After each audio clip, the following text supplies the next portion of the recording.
home at 2 weeks after my leg broke in 2 pieces, my pelvis broke in 3 places, my arm broke in half, my elbow was shattered, I severed my radial nerve, I broke my eye socket in pieces where this is all titanium right now, and my ear was almost completely severed, and the top of the ceiling buckled and sliced the top of my head open. 2 weeks after that, the doctors called my parents in. So I'd been out of the coma for a week. They told me I would probably never walk again.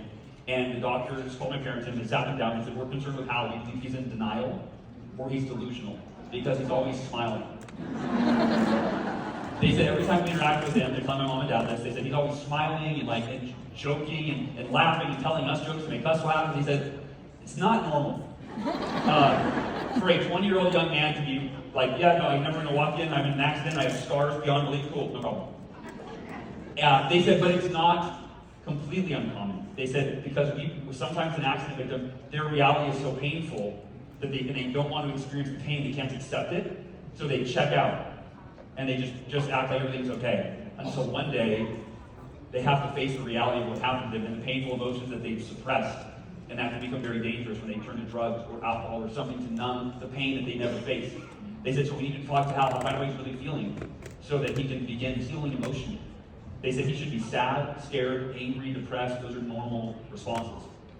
So I'm in my hospital bed, and this is 2 weeks after all that trauma occurred, and I'm watching Oprah Winfrey because I need some inspiration in my life at the time. I've been watching the Oprah show. And again, my legs in a sling, my arms in a sling, my ears bandaged on, one eye's bandaged, right? And I'm not looking in great shape. And my dad comes in and he says, Hal, can I talk to you for a minute? I said, I'm watching Oprah. Oh, okay, yeah. Because I looked at his face and he was like really emotional, I said, what's wrong?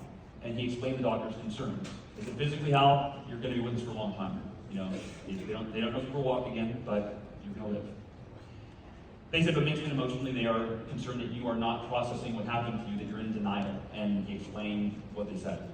He said, Hal, I know when your friends are here, you're smiling and laughing and reminiscing and joking, but how are you really feeling? Like when the lights go out at night and you're processing what happened, how are you feeling? You're thinking about the doctor saying you're never going to walk again. How are you feeling? And I really went inside and I went, am I sad? Am I scared? Am I angry? Am I depressed? And I looked at my dad and I said, Dad, I thought you knew me better than that. He said, what do you mean? I said, remember I lived my life by the 5-minute rule? The last year and a half? It's been 2 weeks since the car accident. I can't change that I was in a car accident. I can't change that I broke bones. If the doctors are right, and I'm in a wheelchair the rest of my life, which I'm not accepting that they're right until enough time has gone by where I'm proven that, no, dude, it's been 3 years, you're not going to walk. Okay, all right, I'll accept it. But I've accepted it before it even happened. I said, so if I'm in a wheelchair the rest of my life, with my dad, I said, I've decided I'll be the happiest, most grateful person you've ever seen in a wheelchair. Because I'm in a wheelchair either way. So what's the point in being sad, angry, scared, and depressed in a wheelchair when I can be grateful, happy, excited, and hopeful and optimistic in a wheelchair?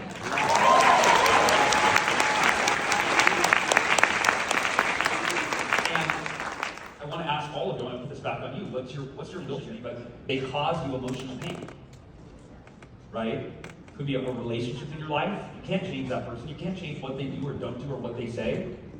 But you can either choose to allow what they do, don't do, or what they say to emotionally destroy you, or anywhere in between, cause emotional turmoil, or you go, I accept life as it is. That includes the people in my life. That includes the circumstances in my life. And yes, the discernment, right? God grant me the serenity to accept what I can change, the courage to change what I can, and the wisdom to know the difference. Yes, it's not I can't change anything, so life says, I'll just sit here and do nothing. No, use your discernment. I couldn't change that with a car accident, but I could change my mindset. I can maintain unwavering faith that I would walk again, which I did. Maintain unwavering faith every day. I don't know how, but I trust whatever's meant to be, but I'm putting the intention out there that I'm going to take my first step, that I'm going to walk again. Right? I can put forth the extraordinary effort to go to therapy and do the little electro, all the stuff they were doing, right, to just try to get my body to heal and go. I could do all of that. That was all in my control, and I could show up, and I could stay longer and work hard. I couldn't change what I couldn't change. There's no point in feeling sorry for myself, or being angry or upset, or anything that didn't serve me. But the question is, what emotional state serves you at any given moment? And so I told my dad, the doctors are wrong. I'm not in denial, I'm at peace. Very different. I'm at peace with what I can't change, and all my energy is going into what I can change. It starts internally, how I think about this, what I learn from this. And I really told my dad, I said, Dad, you know how since I started selling Cutco and giving these speeches at all the Cutco events, I've been saying, like, I want to be like a professional speaker someday? He said, yeah. I said, well, I never really had anything to talk about. Like, you were a good mom and dad, and like I was bullied, but it wasn't bullied. Like, I had a normal life. Maybe that's why this happened, Dad. Maybe I'm supposed to get through this in the most positive, proactive way I can, and then share it with others after the date of the crash. So a week after I told my dad, go tell the doctors, no offense, but they're wrong. I'm a piece. The doctors came in with routine x-rays, and they said, we don't know how to explain this, Hal, but your body is healing so quickly that I know you said you might never walk again. You can take your first step today if you're up for it. And even for me, I was like thinking like 1 year from now, I might walk again. Not 2 weeks after I woke up from the coma, right? Like, even my mind was blown.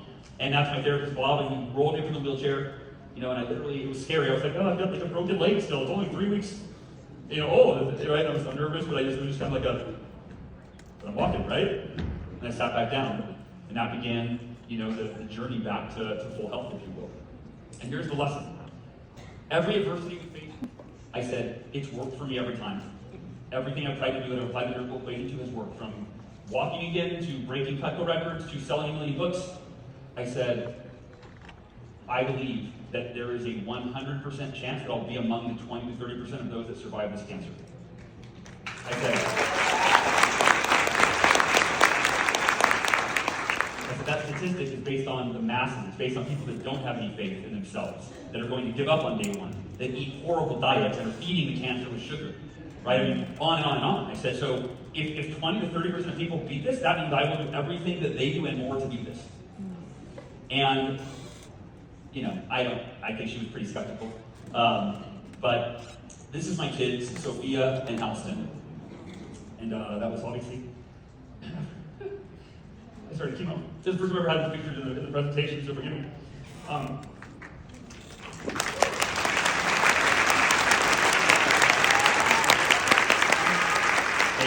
love you.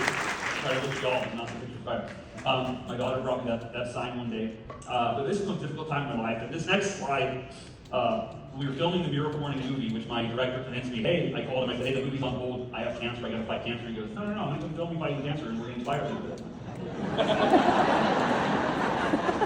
Let me talk to Ursula and see. I don't know. Okay, and so we did it. Thank God, because it made the film what it was. But I love this picture. He's randomly caught that, right? But it's like, every day is the best day of our lives because we're alive.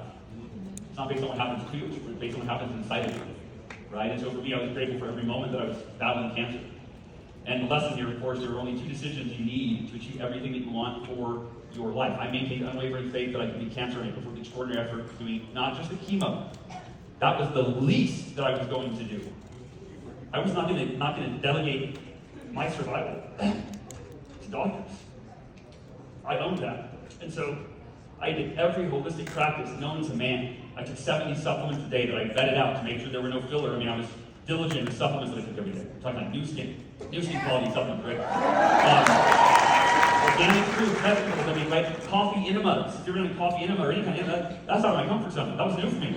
I did 3 a week. Lymphatic massage, ozone sauna. I read every morning. Before I read any other book, I read a book on beating cancer every morning. And I implemented it every morning. My Miracle Morning potentially saved my life, but so did the Miracle Equation. And the Miracle Equation, while the Miracle Morning is a daily practice for personal development, the Miracle Equation is a daily process for goal achievement. And your first decision, unwavering faith, there is how I would define it.